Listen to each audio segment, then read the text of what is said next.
Kamal Nawash. He is the president of the Free Muslims Coalition and the former legal director of the American Arab Anti-Discrimination Committee. Kamal, will there ever be a reformation in Islam? Absolutely. I think you'd actually be surprised to know that the issue of reformation is often discussed by a whole bunch of Muslims. But at the end of the day, the issue of reformation is really an internal Muslim discussion. It certainly needs to have. We certainly support it. A lot of Muslims support it. But I think what you're interested in, Glenn, is to understand why the growth of extremism, why this radicalism that's rising. And I think this comes from something much simpler than that.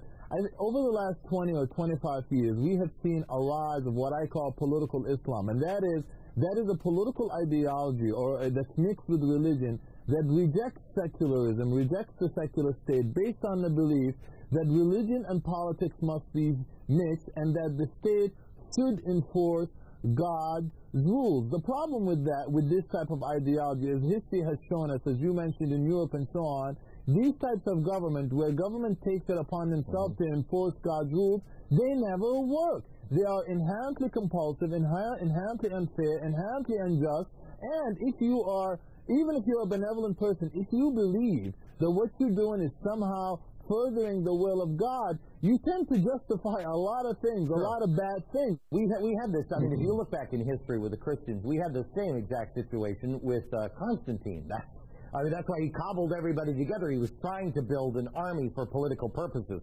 But let me ask you this, because this is where I think most Americans are.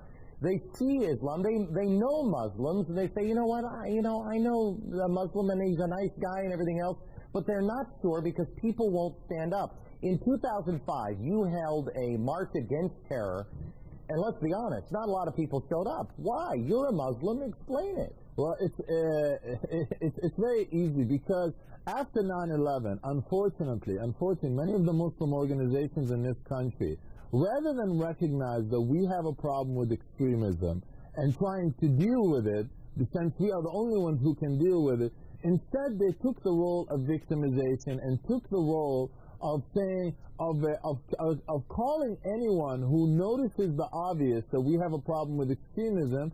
They accuse that person of being anti-Islam if they mention that. I think human beings in general would rather talk about how the world is against them as opposed to talk about, hey, we need to look inward, we have a problem. And a good example of this, if you remember a year or so ago, the controversy that erupted with Bill Cosby when he told in an African-American audience, he said, look, we have an issue with out-of-wed babies and all that kind of stuff. And many of the mainstream African-Americans attacked him. They would rather someone like Al Sharpton, who says, hey, the man is against us, the world is against us, than saying, hey, we have a problem. I only have about 20 seconds, and it's so good to hear a Muslim voice like yours say these things, but let me boil it down to this.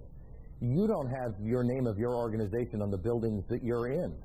You're afraid yourself. People have called you the Martin Luther, possibly, of Islam. But you're afraid as well, aren't you? Look, the only person I'm afraid of is my ex-girlfriend. But look, obviously, when you do this kind of stuff, I certainly don't want Bin Laden coming knocking on my door. I'm a conservative Muslim. I do this because I love my religion, and I appreciate everything you said earlier, Glenn. I agree with you. I think we do have a problem right now, and only Muslims can solve this. And I call on other Muslims to stand up and be louder in attacking these Sir, it's so refreshing to hear your voice, and we will have you back. Thank you very much. Thank you.